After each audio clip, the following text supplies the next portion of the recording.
Welcome to the Taproxy Method, creating confident learners. The Taproxy Method uses a unique combination of breath work, brain-body work, gratitude, and a clay-based program to affect the neuroplasticity of the brain in students, to help strengthen their mind-body connection, help them develop a growth mindset, and most importantly, trust and confidence in themselves.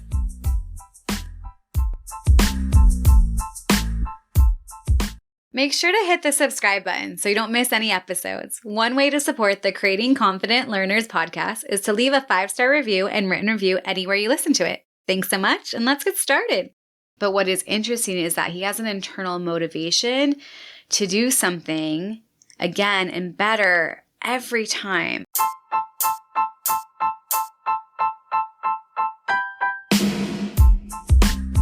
Be sure to sign up for the Foundation course. This course is here to support you, both parents and educators. It teaches the exact foundational tools I have used with students to increase focus, ease anxiety, and help raise confidence and self-esteem so that they can succeed in all areas of their lives, including academics. It's made into bite-sized digestible pieces to help you apply these tools right away. You know, it's normal for kids to get frustrated. It's normal to get frustrated in general, but it is also a skill to know how to deal with frustrations in general. Kids who act out need better tools to help them with their frustrations. The kids who go straight to negativity need better tools to help them with their frustrations. The kids who give up easily need better tools to help them. I have a new student this school year who is quite behind academically with his peers. But what is interesting is that he has an internal motivation until that something does become easy for him. So it's almost like every new skill I've asked, and again, I'm not asking for skills that are beyond his reach, but need more practice. And he'll do it once. That's what I wanted him to do. And he has this internal motivation, this drive to do it again, to feel confident and to show off that he's got it, which is a wonderful quality to have. Like today, we were working on being able to write the alphabet from memory. This helps with a whole bunch of academic skills, how to know and identify the English alphabet correctly, especially as we push into mid-elementary. If they haven't mastered it yet, that is part of the struggle of reading if they don't identify the letters correctly out of order at sight without the alphabet song, backwards, forwards, and randomly. That can affect their reading fluency as well. So we were writing the alphabet. I'm trying to get him just to know it on his own, the uppercase, and he did it fine. There's a little bit of, scaffolding, but he was the one who wanted to do it again, which is a wonderful quality to see in students. But what I've also been noticing is that with this kid, he will act out when something feels too hard. And it might not even be too hard for him, but he has already decided that it is too hard. So just today we started to look at money, and he hasn't really had any exposure to this. This is something that they're working on in his classroom. So before I even explained what we were going to do, he just went straight and messed up all the, play money, the manipulatives. And he kind of threw the coins around everywhere. And when I was direct with him, hey, what are you doing? I know that this seems hard because I'd done it in class the day before and he was really struggling, but I'm here to help you. I'm going to help you with this. And just by being direct, he softened and was ready to learn. And I have found in general with boys, sometimes we just have to be direct, like, hey, don't do that and let's move on versus the big explanations or discussions. Some kids do need that and sometimes it's appropriate, but sometimes it's like, hey, what are you doing? I know it seems hard, but we're going to work together. And especially when I'm like, I am here to help you, usually his big puppy eyes are like, okay, we can do this, because he had already experienced something negative around money and having to use that in the classroom setting the day before, so there was an emotional trigger behind it. But this kid's go-to is to just mess up things before even hearing what we're doing because he has perceived that something is too hard when it's not. What is interesting about this day, we actually ended up playing, it was almost a made-up money game, working with the coins, right? The pennies, the nickels, the dimes, and the quarters into dollars. And we actually went all the way up to $50 with a little coin dice because that's what he wanted to do. That's what he was motivated to do. And I saw from the beginning, not knowing any of those coins or their values to really knowing where to go for everything in such a short amount of time. And he really is able to stick to the task at hand when there's that internal drive, when there's that internal motivation. And something that he thought was too hard ended up being quite easy for him with enough exposure in the right type of task. I like to do with kids things over and over and over until the task is easy. Sometimes kids just need exposure to a new concept like money and playing with it. We actually ended up rolling a money dice that only had 1 cent, 5 cent, 10 cent, 25 cents, 50 cents, and $1. And we built up to $50 one roll at a time. So we spent over an hour on this and he was fully engaged. And I kept modeling and identifying the coins and values. And by the end, he was more familiar with all the components of our monetary system that he wasn't, familiar with before. And just by playing with money, there was more of a comfort with it and the idea and the concept. And the next time I saw him, we went straight into it, did the same thing. And there was none of that, messing up the coins or behavior. It's like, yes, I want to do this. What is really interesting about this child in general, he's very curious about his surroundings too. So we talked about how there's only the $100 bills, but when we did a little research on Google, we found out there used to be a $500 bill and a $1,000 bill that are not in circulation anymore. And, I really do appreciate how engaged he is. He wanted to know all the presidents, or the people, not all of them are presidents, on the money system.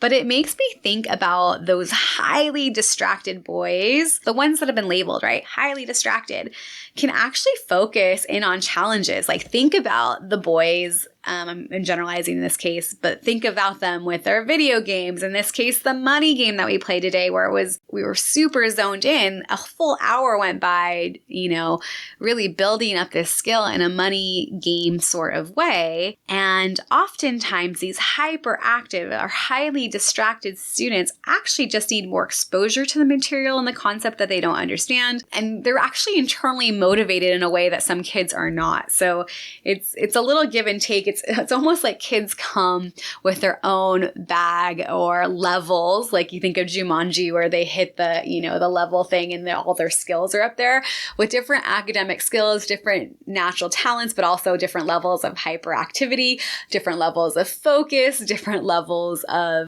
whatever their pros and cons are. And then we work from there. It's almost like they're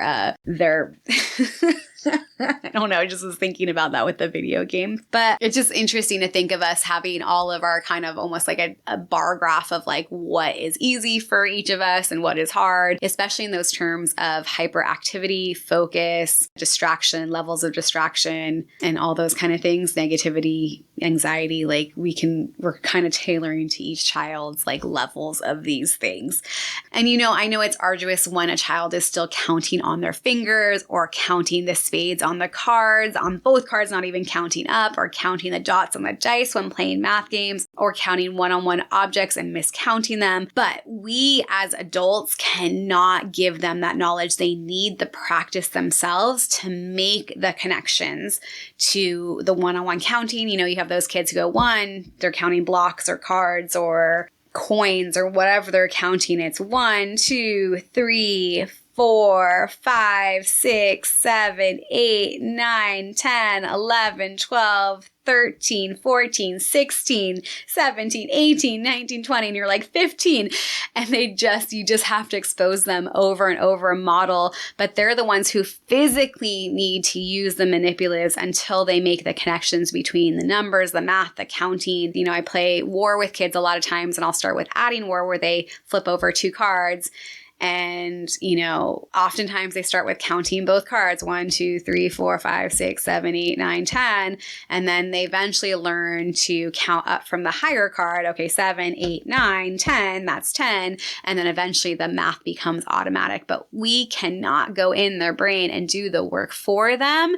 They have to go through the arduous process of counting the cards, counting the dice, counting on their fingers until they make the automatic connection. But I do often or always encourage them. I'm like, ooh, automatic math. Let's go there. So we want kids to eventually be able to do the mental math as well. But there is a process of how the brain and body learn. And, you know, miscounting objects is something that can be overcome with practice and repetition, just like counting out loud. You know, by 1s, by 2s, by 5s, them learning how to do that by 3s, by 4s, 7s, 6s, and 8s and 9s, all the rest of their multiplication facts. But, you know, it's just they need as much practice as they need until the brain makes the correct synaptic connections. We model, we show, but we let them use their fingers until it becomes automatic. We let them, you know, something to get them off their fingers is touch math. So I definitely would Google that as well, which uses the numbers themselves and the pencil tip for it to help them to make math more automatic. But eventually kids do get to automatic math and automatic knowing. A lot of kids know 1 + 1 is 2, 5 + 5 is 10, you know, 2 + 2 is 4. So eventually they'll know that 7 + 2 is 9 without having to count and think about it all. But this is just all the miscounting, the having to count objects physically using fingers. This is part of the learning process, but eventually they do make the connection to what the answer is.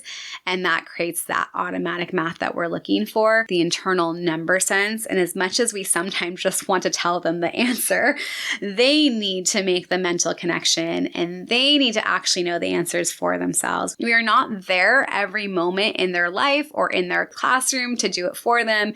And we need these foundational skills to be a part of them through whatever amount of exposure that they need to become critical thinkers, to become self-confident thinkers, and to figure it out for themselves doing the whole process. And sometimes it takes, you know, that 101 times of practice to really get it.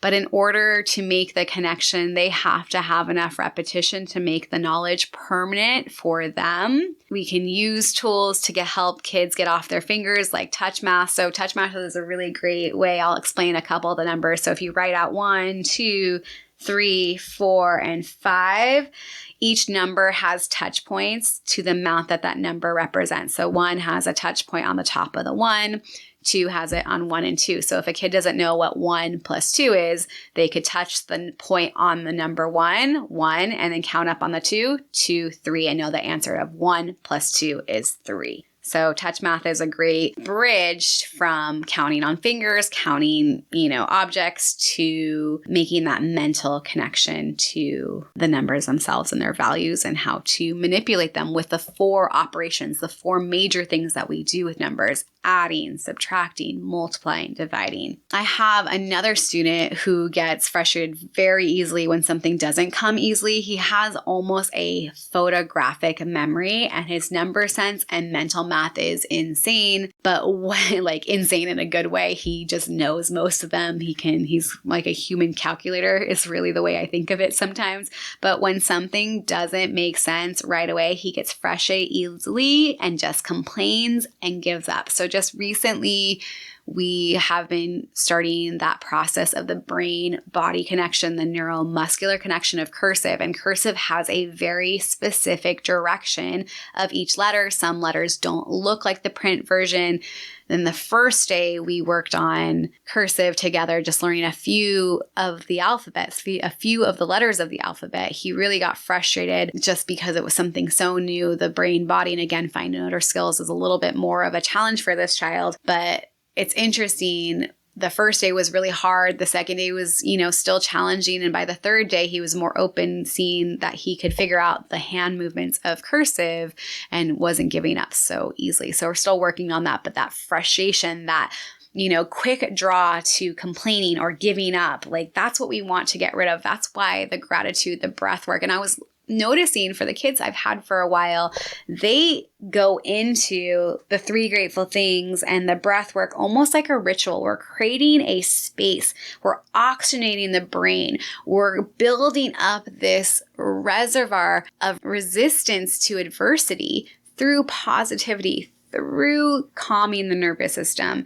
where then we can actually use our time better than if we were to not create this container, this space, this ritual of really, I'm always going to say those are my 2 go-tos, breathing and gratitude. Actually, in the other order, gratitude and breath work really, really are game changers. And again, those are in the foundation course. They're very easy. I use 2 very simple breath works. There's all kinds of different ones, but the 2 that I have picked, actually the 3 that I go in depth in the course really have been game changers over time. But again, with all these kids who tend to default to complaints or default to frustration or default to giving up when things are hard, luckily we have started to and have made a container of positivity and being able to reframe things and working through things together to get those banks of successes, right? When kids have success after success after success, it doesn't matter if it's big or small, their self-esteem rises, their confidence rises. But our work together is often focusing on not giving up, reframing that frustration when it comes up, working through, persevering through the tough things. And so recently, learning cursive has been a point of frustration for this child. And it's literally a new mind-body connection. There are specific hand movements to create the symbols of each letter, which is different. It's like a new skill. Like, I don't think we really remember what it's like to learn print. But cursive is almost, I think all of us kind of have that memory. I remember it and just, it being this arduous task. I did enjoy it, but it was just something that, you had to practice and practice and practice. So there are these hand movements to create the symbols of each letter. And on top of that, again, some of these letters look completely different than their print version.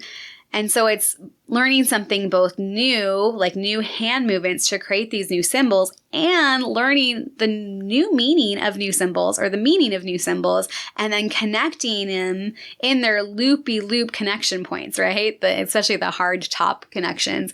But one thing for the brain, which is really good, I tend to like to personally use print in writing. But one benefit of learning cursive is, yes, you can see in the older kids that mind-body connection, that learning something new. It's like when you learn a new sports move, learn how to do a new, sewing, a new sewing skill, something that uses your body in a way that you're not used to, maybe learning how to skateboard or ride a bike. But what happens which is really good for kids' brains with cursive in particular, is each word is connected and then there's a space for the new word. So it really does help the brain almost subconsciously zone in on, words themselves. Like, these letters make this word, these letters make this word, as long as they understand the new symbols of cursive. I mean, think about a old school Q, in capital Q in cursive doesn't look like anything except a 2. And, some of my favorites like F, lowercase f. Again, with all these frustrations that I've been noticing in the last few weeks, and again, kids tend to struggle at 2 points consistently in the school year. About a couple months in, things start to be hard. They start to drop the ball. There's the lack of, motivation or freshness of a new school year.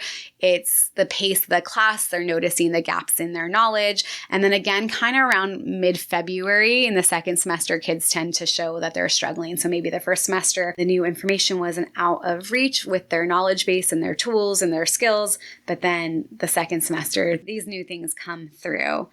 But again, I often, with kids who get frustrated, and I always remind kids in general of this, that it takes practice to make something easeful, especially in learning a new math concept, learning new cursive skills or cursive in general, or learning to type or something that they don't know. I do not expect them to get it right in the first try. And, like with all these frustrations or having to have conversations of not expecting a child to get something the very first time they see it or try it, I wonder where they were taught or we were taught that they should get something right in the first try. Is it the parents? Is it school? Is it society? Are we a failure if we don't get something the first time we've ever tried it or seen it? Like, it's so interesting to me to see how kids give up so easily, get frustrated so easily, get critical of themselves when they don't get it the first time or the first day. Like, that's not how new information is learned. And we have to definitely unwind that expectation and know that with practice, things become easeful. We can't get to the 100th try if we don't even try the first time. And of course, the 100th take or podcast is going to be better than the first. I just listened to a recent episode a couple weeks ago, and then I listened to my very first episode, and I was shocked that in less than a year, there is a contrast in the two episodes, a bigger contrast than I would expect in less than a year's time. So again, with practice comes ease. With practice comes proficiency. So we have to not let frustration or lack of perseverance or giving up or criticism like shut us down or shut kids down. We know as adults, hopefully, that this is not the case. And yet oftentimes we ourselves are super harsh on ourselves for not getting something in the time that we deemed we should. So again, we want to use tools like breath work and gratitude so that whenever frustrations come up, which is inevitable, whenever obstacles come up in our own lives and our students' lives, that we have some tools to overcome, to stick with it, and to persevere.